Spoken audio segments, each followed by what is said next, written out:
In the summer of 1867, in a remote farming community outside Sedalia, Missouri, 8-year-old Timothy Caldwell became the subject of the most disturbing medical case study ever documented in the American Midwest.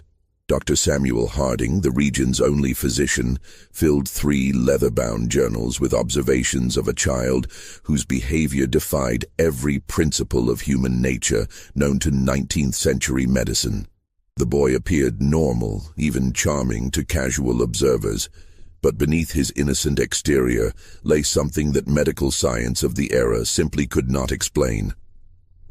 For 6 months, 3 people died in accidents around Timothy Caldwell, along with dozens of farm animals found dead under mysterious circumstances. 11 people who had all, in some way, crossed paths with a child whose smile never reached his pale blue eyes. The official records were sealed by local authorities and hidden away for over a century. But the truth about Timothy Caldwell reveals a darkness that challenges everything we thought we knew about the capacity for evil in childhood. Before we continue with the story of Timothy Caldwell and the terror that gripped Sedalia County, if this story intrigues you, make sure to subscribe to our channel and ring that notification bell so you never miss our deep dives into America's darkest historical mysteries. And please, let us know in the comments what state or city you're listening from. We love hearing from our community of mystery enthusiasts around the world. The events that would make Timothy Caldwell infamous began not with violence, but with loss. The Missouri of 1867 was a state still bleeding from the wounds of civil war. Towns like Sedalia had sent their young men to die on distant battlefields, leaving behind widows, orphans, and communities struggling to rebuild. The Caldwell farm, nestled in a valley 15 miles south of town, had once been prosperous. James and Martha Caldwell had built their homestead with dreams of raising cattle and corn, but those dreams died with James at the Battle of Wilson's Creek in 1861. Martha tried to maintain the farm alone, but consumption took her lungs in the bitter winter of 1865. Their son Thomas, barely 21, inherited land he couldn't work and debts he couldn't pay. When Thomas received word that his brother William had died at Andersonville prison, leaving behind a widow and 8-year-old son, he saw both burden and opportunity. The boy, Timothy, would need a home, and Thomas needed help with the endless work of farming. Thomas Caldwell was a hard man, made harder by war and loss. His wife, Sarah, had grown sharp-tongued and bitter during their childless years. Neither was particularly suited for raising a child, especially one who arrived at their door in the spring of 1866, carrying nothing but a small cloth bag and eyes that seemed far too old for his young face. Timothy Caldwell was small for his age, with pale skin that burned easily in the Missouri sun and blonde hair that his Aunt Sarah kept cut short to keep the lice away. He spoke little of his life before the farm, offering only fragments when pressed. His father had been a soldier. His mother had coughed blood. He had lived with neighbors for a while after she died. What struck adults most about Timothy was his politeness. He always said, "Yes, sir," and "Yes, ma'am."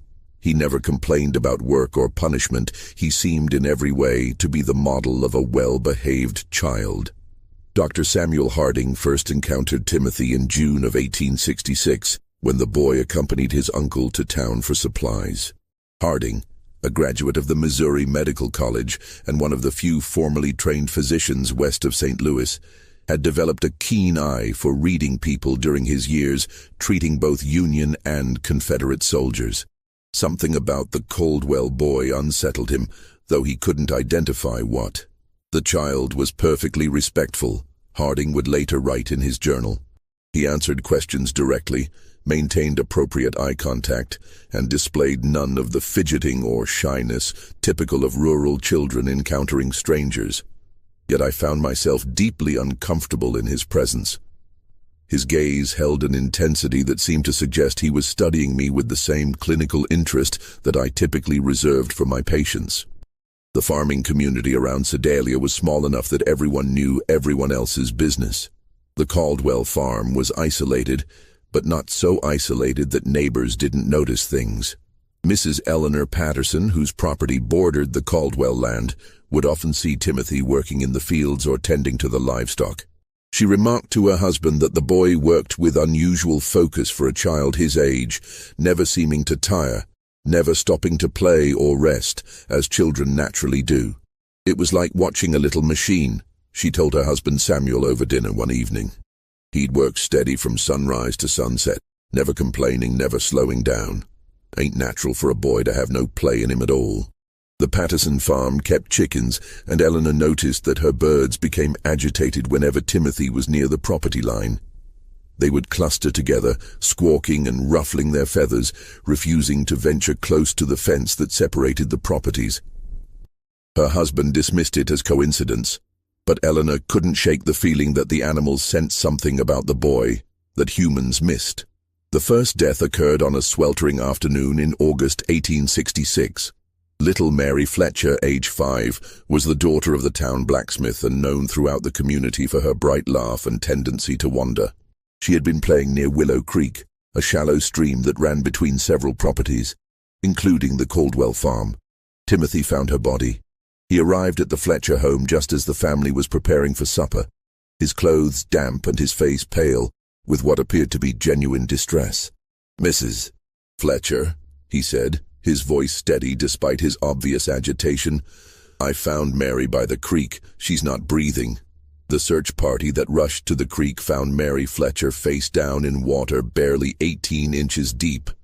Dr. Harding, summoned immediately, determined that the child had drowned, a tragic but not uncommon accident in rural areas where children played unsupervised near water. What troubled Harding was not the death itself, but Timothy's account of discovering the body. The boy provided an unusually detailed description of exactly where Mary had been found, the position of her body, and the condition of her clothing.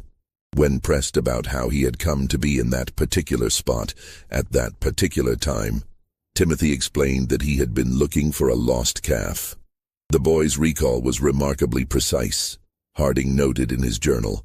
He could describe the exact position of the deceased child's limbs, the way her dress had been caught on a submerged branch, even the color of the water around her face. Such attention to detail seemed unusual for a child who claimed to be frightened and upset by the discovery. Thomas Caldwell, when questioned, confirmed that one of their calves had indeed gone missing that morning and that he had sent Timothy to search the creek area. The calf was found 2 days later, healthy and grazing in a meadow nearly a mile from where Mary Fletcher had drowned. The Fletcher family, devastated by their loss, received Timothy's sympathy with gratitude. He had, after all, been the one to find their daughter and alert them immediately. At the funeral, Timothy sat quietly with his aunt and uncle, his head bowed respectfully throughout the service.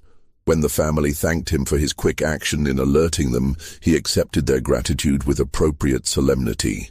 "I wish I could have found her sooner," he told Mary's father, his voice carrying just the right note of regret and sorrow.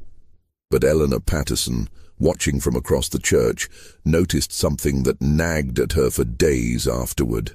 When Mary Fletcher's mother collapsed in grief during the service, when the sight of the small coffin reduced grown men to tears, Timothy Caldwell's expression never changed. His head was bowed in apparent sorrow, but when he thought no one was looking, his pale blue eyes remained dry and watchful, taking in every detail of the scene around him. The second death came 3 weeks later. Old Henrik Larsson, a Norwegian immigrant who had worked as a logger before arthritis forced him into retirement, was found at the bottom of a rocky outcrop known locally as Devil's Bluff. The bluff overlooked the creek where Mary Fletcher had drowned, and Henrik was known to climb there regularly to check on the wild beehives he tended. Once again, Timothy Caldwell was involved in the discovery. He had been walking home from town when he spotted something unusual at the base of the bluff. "I saw Mr. Larsson's hat caught on a thorn bush," Timothy told the gathering crowd. "I called out to him but got no answer, so I climbed down to look." Henrik Larsson was dead, his neck broken from what appeared to be a fall from the top of the 40-foot bluff. Dr. Harding's examination revealed that the old man had likely died instantly upon impact. The only unusual aspect of the scene was the presence of several dead bees scattered around the body. far more than would typically be found away from a hive. Mr. Larson knew those bluffs better than any man in the county, Samuel Patterson told Dr. Harding after the examination. He'd been climbing up there for 3 years, never had so much as a stumble. Don't make sense he'd fall now. Timothy, when questioned, suggested that perhaps the old man had been stung by bees and lost his footing. He was always talking about how angry they get when you disturb them, the boy said. Maybe they swarmed him and he got confused. Dr. Harding found Timothy's explanation plausible, but something about the scene bothered him. The dead bees were all clustered in a small area directly around Henrik's body. If the old man had disturbed a hive at the top of the bluff, there should have been more evidence of bee activity along his presumed path of flight and fall. Instead, it appeared as though the bees had somehow been concentrated around the impact site. When Harding climbed to the top of the bluff to examine the beehives, he found them intact and showing no signs of recent disturbance. The worker bees were active but not agitated, going about their normal business of gathering nectar from the late summer wildflowers. The third death shattered any illusions about coincidence. In September 1866, 6-year-old Jacob Mills vanished while playing in the woods near his family's cabin. His body was found 4 days later in an abandoned well, nearly half a mile from where he had last been seen. Timothy Caldwell had volunteered to join the search party. For 3 days, Timothy searched alongside the adult volunteers, showing remarkable endurance for a child his age. He seemed to know the woods intimately, guiding searchers through areas that even long-time residents found difficult to navigate. When asked how he had learned the terrain so well, Timothy explained that he often explored the woods during his free time, looking for useful plants and herbs that his aunt could use for cooking and medicine. On the 4th day, Timothy appeared at the Mills cabin just after dawn. "I think I've found something," he told Jacob's father, his voice heavy with exhaustion. "There's an old well about a half-mile north of here. I heard what sounded like crying." The well was partially concealed by fallen logs and overgrown brush. Jacob Mills was at the bottom, alive but barely conscious, suffering from dehydration and exposure. Dr. Harding was summoned immediately, but the boy died within hours of being pulled from the well, his small body unable to recover from the ordeal. The child had been at the bottom of that well for nearly 4 days, Harding wrote in his journal. The fact that Timothy Caldwell was able to locate him in such an obscure location raises troubling questions. How extensive is the boy's knowledge of the local terrain? What other hidden dangers might he be aware of? More troubling still was Timothy's behavior during Jacob's final hours. While the Mills family maintained a vigil around their dying son, Timothy sat quietly in the corner of the cabin, apparently praying. But Dr. Harding, positioned where he could observe the boy without being noticed, saw something that deeply disturbed him. Timothy wasn't praying. His lips were moving, but his eyes were fixed on Jacob Mills with an intensity that seemed almost scientific. He appeared to be cataloging every detail of the dying child's condition. The labored breathing, the pale skin, the way consciousness flickered in and out. When Jacob finally died, Timothy's expression showed no grief or shock. Instead, there was something that Harding could only describe as satisfaction. After the funeral, Dr. Harding made an excuse to visit the abandoned well where Jacob had been found. The site troubled him for reasons he couldn't articulate. The well was indeed well hidden, concealed by natural debris that would have taken considerable effort to move.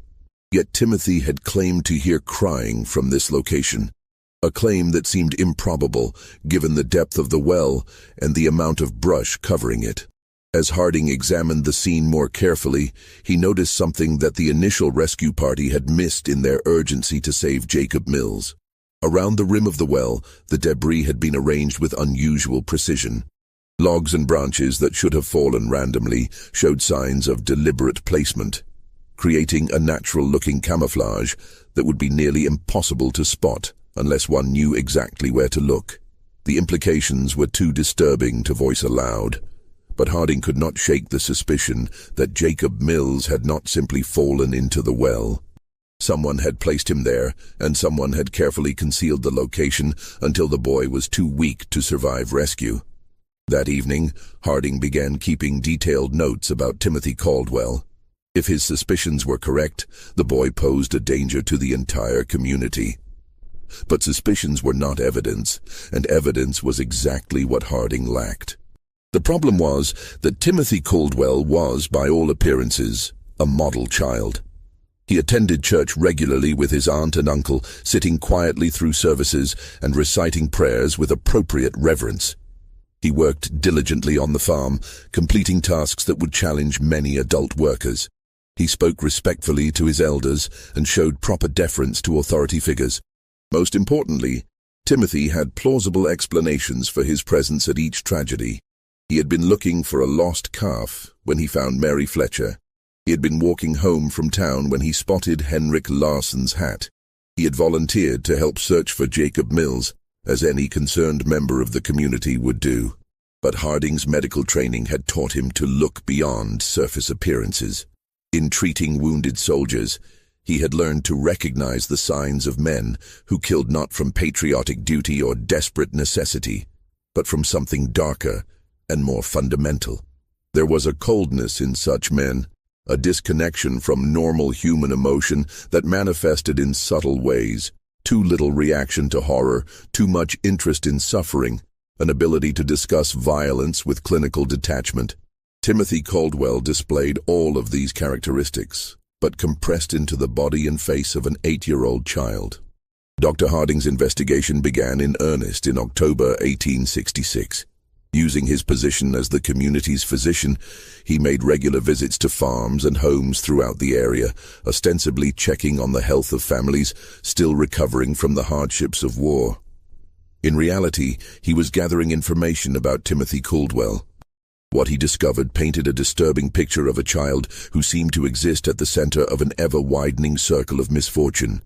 Livestock on neighboring farms had been dying at unusual rates, not from disease, but from what appeared to be accidental injuries. Chickens were found with broken necks, apparently killed by foxes that left no other signs of predation.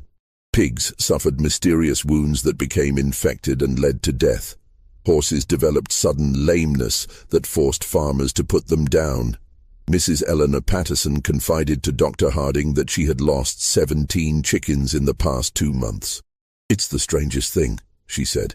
"They're dying 1 or 2 at a time, always found in the morning with their necks broken clean. My husband thinks it's foxes, but I've never seen fox sign around the coop. And the way they're killed, it's too neat, too careful." When Harding examined the most recent casualties, he found evidence that supported Eleanor's suspicions. The chickens had been killed with precise force applied to specific points on their necks, a technique that required considerable knowledge of anatomy. It was not the random violence typical of predator attacks, but something much more deliberate and controlled. Similar patterns emerged on other farms. James Wickham had lost 3 calves to what he described as freak accidents. Animals that had somehow managed to strangle themselves on ropes or wedge their heads in fence rails in ways that defied logical explanation. Robert Dunham's prize bull had fallen into a ditch and broken its leg, despite being one of the most sure-footed animals in the county. In every case, the affected farms were within walking distance of the Caldwell property, and in several instances, neighbors reported seeing Timothy in the vicinity around the time of the incidents. "I saw him walking along our fence line the morning before we found the calf," James Wickham told Dr. Harding. "Thought it was odd, him being so far from home, but the boy was always polite when he saw me. Waved and called out a greeting like he was taught proper." Dr. Harding also began paying closer attention to Timothy's behavior during his routine medical visits to the Caldwell farm. The boy was always present during these visits, standing quietly while Dr. Harding examined his aunt and uncle for the various ailments common to farming life. But Harding noticed that Timothy watched these examinations with unusual interest, asking questions about anatomy and medical procedures that seemed advanced for a child his age. "How do you know if someone's really dead?" Timothy asked during one visit, his tone casual as if discussing the weather. "Sometimes people just look like they're sleeping."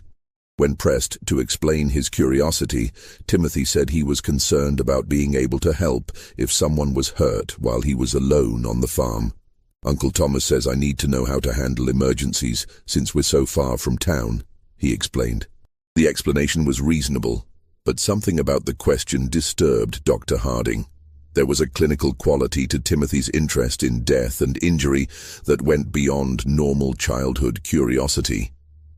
The boy asked about the mechanics of dying, how long it took, what signs to look for, whether people could survive various types of trauma, with the same detached interest that a medical student might show when studying cadavers. During these conversations, Harding began testing Timothy's knowledge with deliberately false information, claiming that certain injuries were fatal when they were not, or that specific symptoms indicated particular conditions. Timothy never challenged these false statements directly, but Harding noticed that the boy filed away every piece of information with remarkable retention. More disturbing still was Timothy's response to Dr. Harding's stories about treating wounded soldiers during the war. While most children showed appropriate shock or sadness when hearing about battlefield injuries, Timothy listened with rapt attention, asking detailed questions about wound patterns, blood loss, and survival rates. "Did they scream a lot when you cut off their arms?"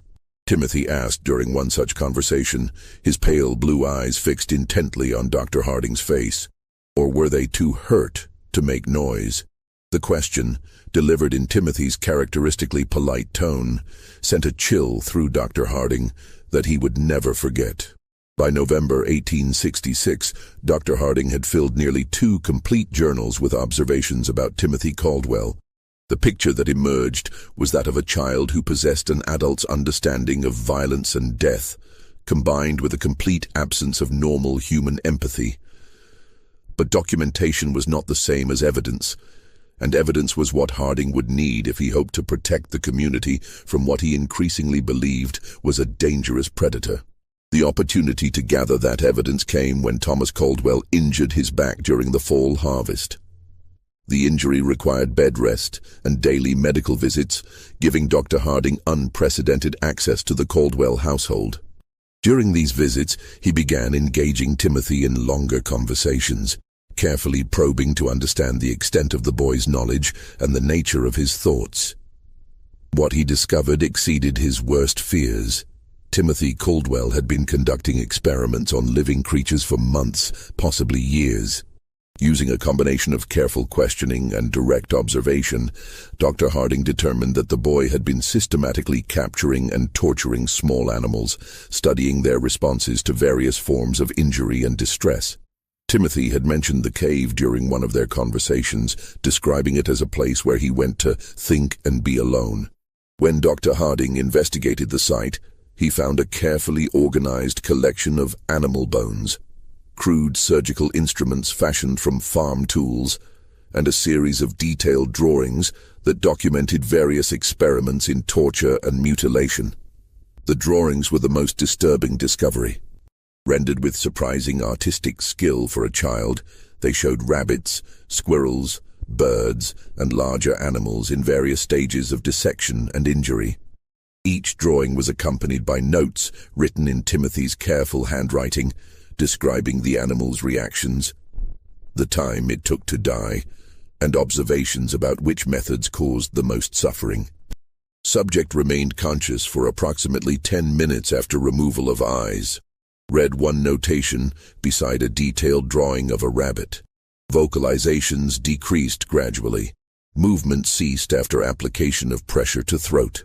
Dr. Harding realized that Timothy had been using the community's animals as subjects for increasingly sophisticated experiments in cruelty. The accidental deaths on neighboring farms were actually the result of Timothy's desire to test his methods on larger subjects. But the most chilling discovery was a newer set of drawings that showed human figures instead of animals. These sketches depicted children and adults in various poses of distress and injury, each accompanied by speculative notes about human anatomy and potential methods of causing harm. One drawing showed a figure that was unmistakably Mary Fletcher, the first child to die. Another depicted Henrik Larsen, A third showed Jacob Mills at the bottom of a well, with detailed annotations about the effects of dehydration and exposure on the human body. Timothy Caldwell had not simply been present when these people died. He had planned their deaths, executed those plans with methodical precision, and documented the results for future study. As Dr. Harding would soon discover, the horror in Sedalia County was far from over. If this story is giving you chills, share this video with a friend who loves dark mysteries, hit that like button to support our content, and don't forget to subscribe to never miss stories like this. Let's discover together what happens next. Dr. Harding faced an impossible situation. The evidence in the cave proved that Timothy Caldwell was responsible for multiple deaths, but that evidence had been obtained through what amounted to illegal search. Moreover, the idea that an 8-year-old child could be a calculating murderer was so far outside the accepted understanding of human nature that no court would accept such a claim. The medical science of 1867 had no framework for understanding antisocial personality disorder or psychopathy. The prevailing belief was that children were inherently innocent, corrupted only by bad influences or traumatic experiences. The idea that a child could be born without the capacity for empathy or moral reasoning was literally inconceivable to most people. Dr. Harding knew that if he presented his findings to local authorities, he would likely be dismissed as a man whose mind had been damaged by too many years of treating war casualties. The evidence would be explained away. Timothy would be defended as a traumatized orphan acting out his grief, and the killings would continue. Instead, Dr. Harding decided to confront Timothy directly. During his next visit to the Caldwell farm, he asked the boy to walk with him to check on the livestock in the far pasture. Once they were alone, Dr. Harding revealed what he had discovered in the cave. Timothy's reaction was not what Dr. Harding had expected. The boy showed no surprise, no denial, no fear at being caught. Instead, he listened calmly as Dr. Harding described the drawings and notes, occasionally nodding as if confirming the accuracy of the doctor's observations. "You're not going to tell anyone," Timothy said, when Dr. Harding finished speaking. It was not a question or a plea, but a statement of fact delivered with absolute confidence. "Why wouldn't I?" Dr. Harding asked, genuinely curious about the boy's reasoning. Timothy smiled, the first genuine expression of emotion that Dr. Harding had ever seen on his face. "Because no one would believe you," he said, "and because you're curious about what I'll do next." The boy was right on both counts. Dr. Harding knew that his claims would sound like the ravings of a man losing his sanity. But Timothy had also identified something that the doctor was reluctant to admit even to himself. A scientific fascination with observing the development of what might be the most dangerous human being he had ever encountered. "How long have you been doing this?" Dr. Harding asked. "Since I was 5, Timothy replied matter-of-factly. "Maybe earlier. I started with insects, then mice, then bigger things. It's interesting to see how different animals react to the same treatments." "And the people who died?" Timothy shrugged. "They were experiments too. I wanted to see if people would react the same way as animals. They do, mostly, but they're better at understanding what's happening to them. That makes it more interesting." Dr. Harding felt a chill that had nothing to do with the November air. "What are you planning to do next?" Timothy considered the question seriously before answering. "I need to find out what happens when you hurt someone who trusts you completely. Someone who wouldn't suspect anything until it was too late." The implication was clear. Timothy was planning to kill his aunt and uncle. Dr. Harding knew he had perhaps days, possibly only hours, before Timothy acted on his plans. The boy had revealed his intentions with the casual confidence of someone who believed himself untouchable, and past experience suggested that Timothy did not delay once he had decided on a course of action. That evening, Dr. Harding visited Sheriff William Crawford in Sedalia. Crawford was a practical man who had served with distinction in the Union Army and had little patience for theories or speculation. But he also trusted Dr. Harding's judgment and was willing to listen to evidence, regardless of how unusual the circumstances might be.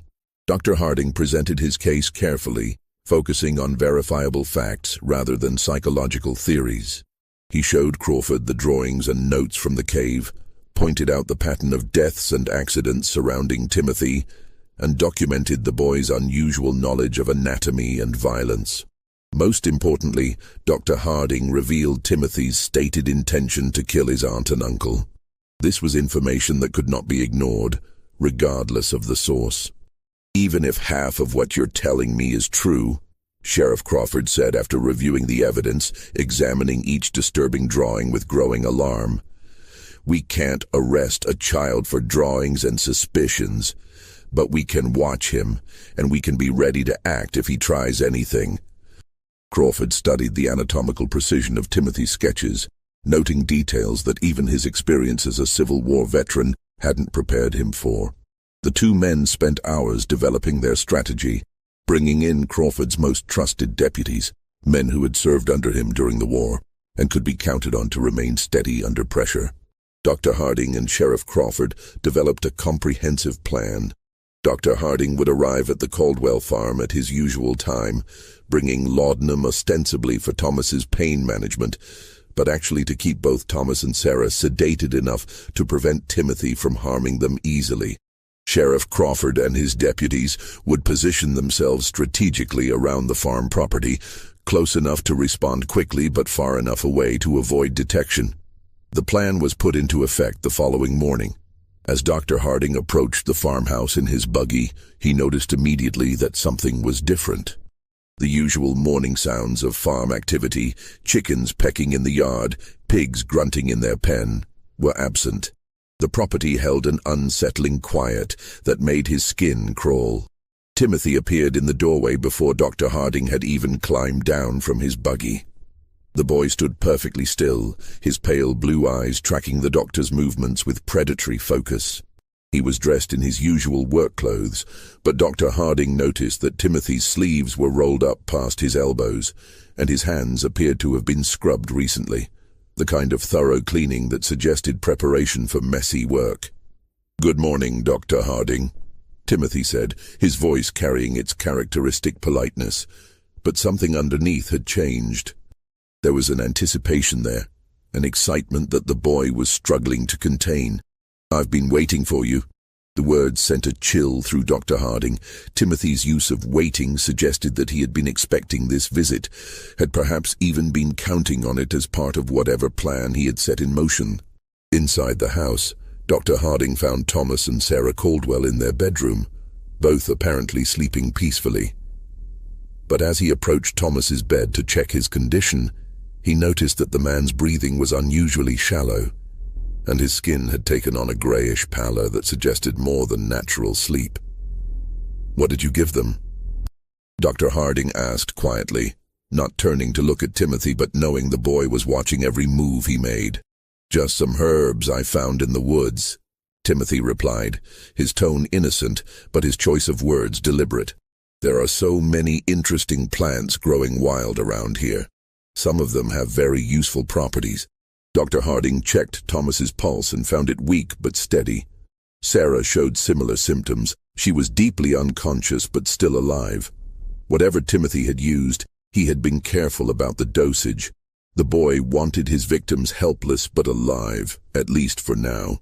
"They're not going to wake up for several hours," Timothy continued conversationally. "That should give us plenty of time to talk without interruption." The conversation that followed was unlike anything Dr. Harding had ever experienced. Timothy spoke about murder and torture with the clinical detachment of a medical professor discussing anatomy. He described his experiments on animals and humans with scientific precision, explaining his methodologies and the insights he had gained from each death. "Mary Fletcher taught me that drowning is actually quite slow," Timothy said, settling into a chair as if beginning a pleasant afternoon chat. "Everyone thinks people just slip under the water and disappear, but that's not how it works at all. There's struggling and panic, and this interesting pattern of breathing attempts before the person finally gives up. I had to hold her down for almost 3 minutes before she stopped fighting." Dr. Harding felt his blood turn to ice. You held her under the water. Timothy nodded eagerly.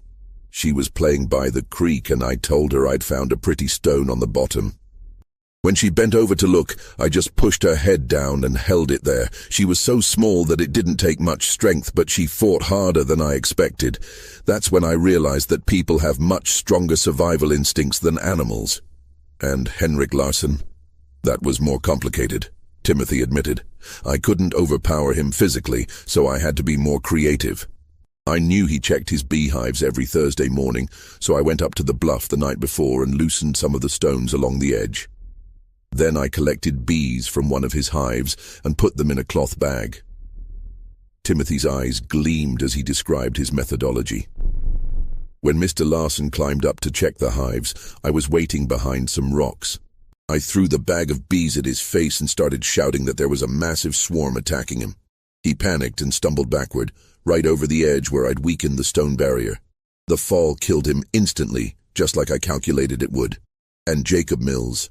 Jacob was the most interesting of all, Timothy said, his voice taking on the tone of a teacher sharing a particularly fascinating lesson. I didn't kill him quickly like the others. I wanted to see what would happen if someone died slowly, over several days. So I convinced him to follow me into the woods by telling him I'd found a family of baby raccoons. Timothy paused, seeming to savor the memory. Jacob was so concerned about the imaginary baby animals that he didn't think twice about the danger. I helped him climb down into the well, then I moved the logs and brush to cover the opening.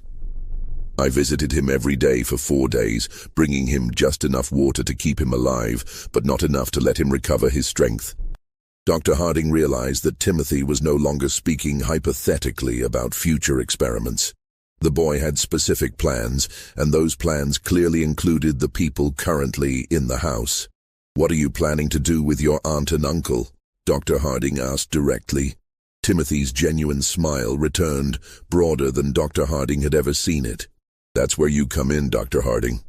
See, all of my previous experiments have been with people who didn't know what was happening to them until it was too late. But you're different. You understand exactly what I am and what I'm capable of. That makes you the perfect subject for a completely new type of study." As Timothy spoke, he began moving around the room, gathering items that Dr. Harding recognized as potential weapons: rope from the barn, a heavy candlestick from the mantelpiece, several sharp kitchen implements. The boy organized his tools with methodical precision, as if preparing for surgery. "I want to find out what happens when someone who knows they're going to die tries to save people they care about," Timothy continued, his excitement growing. "Will you sacrifice yourself to save Uncle Thomas and Aunt Sarah? Will you try to fight me even though you know I've planned for that possibility? Will you try to run away and abandon them to save yourself?" Dr. Harding knew that the time for conversation had passed. Timothy had revealed enough of his plans to make clear that everyone in the house was in immediate mortal danger. He drew the pistol from his medical bag and pointed it at the boy. "Step away from the knives, Timothy," Dr. Harding said, his voice steady despite his racing heart. Timothy looked at the pistol with interest rather than fear. "That's a Navy Colt, isn't it?" he asked conversationally. "I've seen pictures of them in books about the war. How many bullets does it hold?" "6, Dr. Harding replied automatically, then immediately regretted providing the information. "And how many people are you trying to protect?" Timothy asked. "There's Uncle Thomas, Aunt Sarah, yourself, and presumably the 3 law enforcement officers outside. That's 6 people if my counting is correct. So even if you shoot me, you'll have used up all your ammunition." Timothy moved closer, no longer bothering to stay out of pistol range. "You want to know how I became what I am?" he said, his voice taking on an almost hypnotic quality. "You want to understand whether I was born this way, or whether something made me this way. You want to know if there are others like me, and how to recognize them before they start killing." Each statement was true, and Timothy's ability to identify and exploit Dr. Harding's intellectual curiosity was as frightening as his capacity for violence. The boy understood people well enough to predict their behavior and manipulate their responses, even when they knew they were being manipulated. The confrontation came as Timothy approached his sleeping uncle with a length of rope in his hands. Dr. Harding stepped forward to intervene, but Timothy moved with surprising speed and strength, producing the kitchen knife and slashing at the doctor's arm. The struggle that followed was brief, but violent. Timothy fought with the desperate ferocity of a cornered animal, using the knife with skill that spoke of considerable practice. The boy was smaller and weaker than Dr. Harding, but he was also faster and more agile, and he fought with the calculated precision of someone who had studied anatomy extensively. Dr. Harding managed to grab Timothy's wrist and twist until the boy dropped the knife, but Timothy immediately produced another blade from his clothing. It became clear that the boy had prepared multiple weapons and positioned them strategically throughout the house. The sound of their fight brought Sheriff Crawford and his deputies running from their concealed positions. They burst through the back door to find Dr. Harding struggling with Timothy, while Thomas and Sarah Caldwell lay unconscious on their bed, apparently unaware of the violence occurring around them. Deputy Mitchell quickly subdued Timothy, while Dr. Harding caught his breath and checked on the unconscious couple. When the dust settled, Timothy Caldwell sat calmly in the corner of the room, his clothes torn and his face bloodied, but his pale blue eyes still holding that same cold intelligence that had first disturbed Dr. Harding so many months earlier. "You can't prove anything," Timothy said as the deputies secured him with ropes. "Nobody will believe that a child did all those things."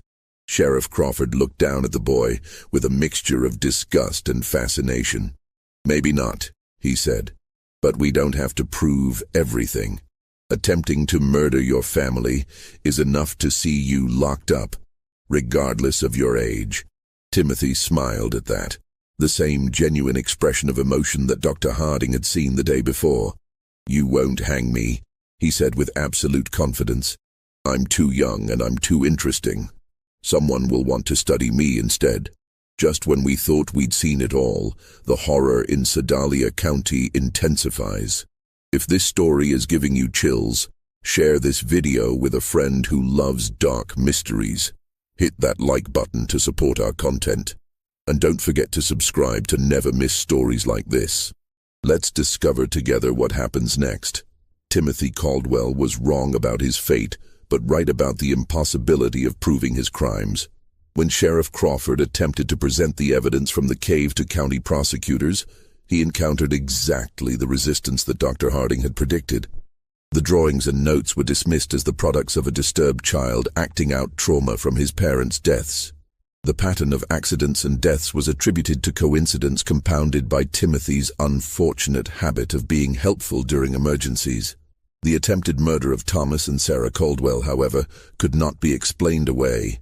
3 law enforcement officers had witnessed Timothy attacking his sleeping relatives with clear intent to kill. Even the most sympathetic observers could not argue that an 8-year-old boy would attack family members with a knife unless something fundamental was wrong with his character. The legal system of 1867 had no framework for dealing with violent children. Timothy was too young for adult prosecution, but too dangerous for simple placement in an orphanage or reformatory. The case created unprecedented challenges for Missouri's justice system, attracting attention from legal scholars and medical professionals throughout the region. After weeks of legal wrangling and consultation with experts from as far away as Boston and Philadelphia, a compromise was reached.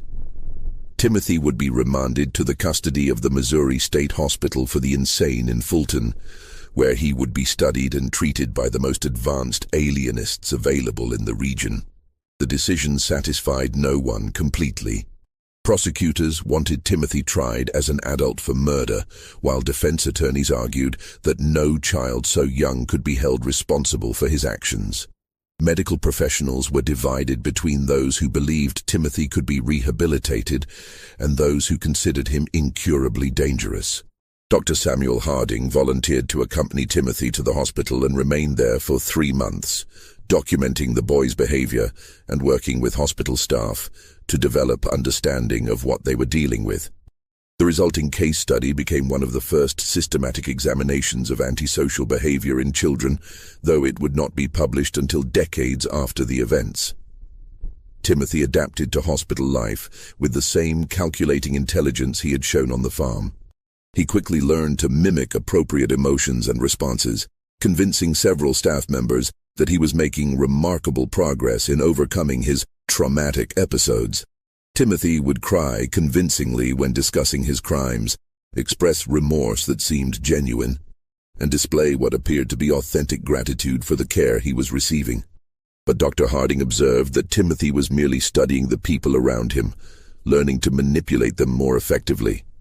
The boy had created what amounted to a comprehensive catalog of human emotional responses, and he could reproduce these signals with remarkable accuracy, despite feeling none of the underlying emotions himself. The subject displays remarkable cognitive abilities, coupled with complete absence of genuine emotional response, Dr. Harding wrote in his detailed reports. He has learned to simulate normal human reactions with sufficient skill to deceive casual observers, but extended observation reveals the performance to be entirely artificial. Timothy understands happiness as the face people make when they want something good to continue, and sadness as the face people make when they want others to help them. But he has never actually experienced either emotion himself. Dr. Harding's evaluation also revealed the extent of Timothy's violent fantasies and future plans. When the boy believed he had gained Dr. Harding's trust by pretending to be fascinated by the scientific approach to studying human behavior, Timothy began sharing ideas for future experiments that made his past crimes seem almost restrained by comparison. He has developed elaborate scenarios for testing human responses to various forms of psychological and physical torture, Dr. Harding reported confidentially. His plans demonstrate remarkable creativity and attention to detail, as well as a sophisticated understanding of human psychology. If he were allowed to mature and gain additional resources, he would likely become one of the most dangerous individuals in American history. The hospital records show that Timothy remained at the facility for 18 months. During that time, several unexplained incidents occurred that bore the hallmarks of Timothy's methods. Other patients were found dead in circumstances that suggested accident or natural causes, but which showed patterns of deliberate planning when examined carefully. 3 elderly patients died from apparent heart failure after interacting with Timothy, though all had been in relatively good health previously. 2 younger patients suffered what appeared to be accidental falls that resulted in serious injuries. But both incidents occurred in areas where Timothy had been seen earlier in the day. Most disturbing were the reports of patients who claimed Timothy had been visiting them at night, standing silently beside their beds and watching them sleep. Hospital staff who worked closely with Timothy also began experiencing unusual problems. Several nurses reported persistent nightmares after spending time with the boy, dreams that often featured detailed scenarios of violence and death. 2 attendants requested transfers to other wards, claiming that they felt constantly watched, even when Timothy was supposedly confined to his room. Dr. Martha Fitzgerald, who had been brought in to provide additional expertise in treating Timothy, discovered that the boy had been keeping a secret journal. Timothy had convinced one of the nurses to provide him with paper and pencil for therapeutic writing exercises, claiming that recording his thoughts and feelings would help him process his emotions more effectively. The journal appeared to contain exactly what Timothy had claimed. Daily entries describing his thoughts, his regrets about past actions, and his hopes for future rehabilitation. The writing was appropriately childlike in its language and emotional content, and it painted a picture of a deeply troubled but fundamentally redeemable young person struggling to overcome traumatic experiences. But Dr. Fitzgerald's training in European psychiatric techniques included familiarity with coded communication systems. When she applied analytical methods to Timothy's journal, she discovered that the innocent-seeming entries contained a sophisticated cipher system. The decoded messages revealed Timothy's true thoughts and plans in disturbing detail. Rather than experiencing remorse or rehabilitation, he was conducting a systematic study of the hospital, its staff, and its security procedures. His goal was not merely to escape, but to use his time in confinement to develop more advanced techniques for manipulation and murder. Day 47. Dr. F believes my tears during today's session were authentic. Read one decoded entry. Her response pattern indicates increased sympathy and reduced suspicion. Estimate 3 more weeks of consistent performance will be required to establish sufficient trust for physical contact during sessions. The discovery of Timothy's coded journal led to an immediate tightening of security procedures and a reduction in his contact with hospital staff. But Timothy adapted to these changes with characteristic flexibility, shifting his focus from manipulation to information gathering about hospital routines and potential escape routes. In the summer of 1868, Timothy Caldwell disappeared from the Missouri State Hospital under circumstances that were never fully explained. The official investigation concluded that he had somehow managed to escape during a transfer between buildings, despite being under constant supervision by multiple guards. Dr. Harding suspected that Timothy's escape had been far more sophisticated than the official report suggested. The boy had demonstrated remarkable patience and planning ability throughout his confinement, and it seemed likely that he had spent months preparing for his departure.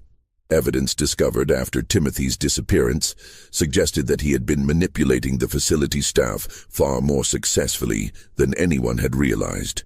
Several guards reported having made small policy exceptions for Timothy in the weeks before his escape, allowing him slightly longer exercise periods, providing him with additional reading materials, making minor adjustments to his daily routine that individually seemed harmless, but collectively may have created opportunities for escape.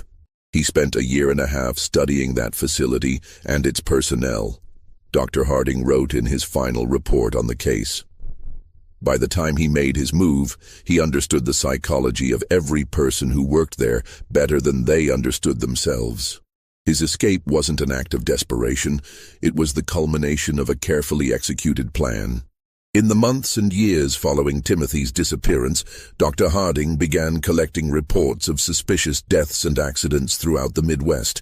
Many of these incidents bore hallmarks that seemed consistent with Timothy's methods. Carefully staged accidents that resulted in death, evidence of systematic torture of animals, and the presence of a child who seemed unusually helpful and emotionally mature. The challenge was that Timothy would now be older, potentially strong enough to overpower adult victims, and certainly sophisticated enough to avoid the mistakes that had led to his original capture. His time of intensive study in human psychology, combined with his natural intelligence and complete lack of moral restraint, had created something unprecedented in American criminal history. Dr. Harding spent the remaining years of his career tracking these reports and attempting to develop a comprehensive understanding of what Timothy Caldwell represented. His private journals, discovered after his death in 1891, contained hundreds of pages documenting cases that might have involved Timothy, along with theoretical discussions about the nature of evil and the possibility that some individuals might be born without the capacity for moral reasoning. The broader implications of Timothy's case continued to influence discussions about criminal justice, child psychology, and mental health treatment for decades after his disappearance. His ability to deceive trained professionals raised uncomfortable questions about the reliability of psychiatric evaluation, while his manipulative skills highlighted the potential dangers of assuming that all children are inherently innocent and redeemable. The Caldwell farm was abandoned after Thomas and Sarah recovered from their ordeal. Neither could bear to remain in the place where they had unknowingly harbored a killer for nearly 2 years. The property eventually reverted to the county and was sold to developers in the 1890s, but local residents avoided the area for decades afterward. The cave where Timothy had conducted his experiments was sealed by Sheriff Crawford shortly after the boy's arrest, but the location was never forgotten by those who knew of its significance. Local legend claimed that the cave was cursed and that animals would not graze in the surrounding area. Dr. Harding's journals were donated to the Missouri Historical Society in 1923 by his daughter, who felt that the scientific value of her father's observations outweighed concerns about the disturbing nature of the content. The journals remain in the Society's archives, available to researchers who can demonstrate legitimate academic interest in the development of psychological understanding. Thomas and Sarah Caldwell never spoke publicly about their experience with Timothy, but both lived under assumed names for the remainder of their lives, apparently fearing that the boy might someday return to finish what he had started. Sarah died in 1889, and Thomas followed in 1894. Neither ever had children of their own. In his final journal entry, written just days before his death in 1891, Dr. Harding reflected on the broader implications of Timothy's case. I have spent 24 years trying to understand what Timothy Caldwell represented, and I fear I have reached a disturbing conclusion. Timothy was not an aberration. He was a glimpse into what human beings might become when stripped of the moral and emotional constraints that we consider fundamental to our nature. If he survived to adulthood, then somewhere in America, there walks a man who understands human psychology better than any trained professional, who can manipulate people with supernatural skill, and who views the rest of humanity as nothing more than subjects for experimentation.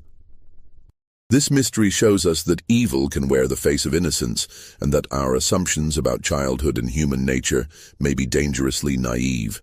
The case of Timothy Caldwell forces us to confront uncomfortable questions about the nature of moral development and the possibility that some individuals may be born without the capacity for empathy or conscience that we consider fundamental to humanity. What do you think of this story?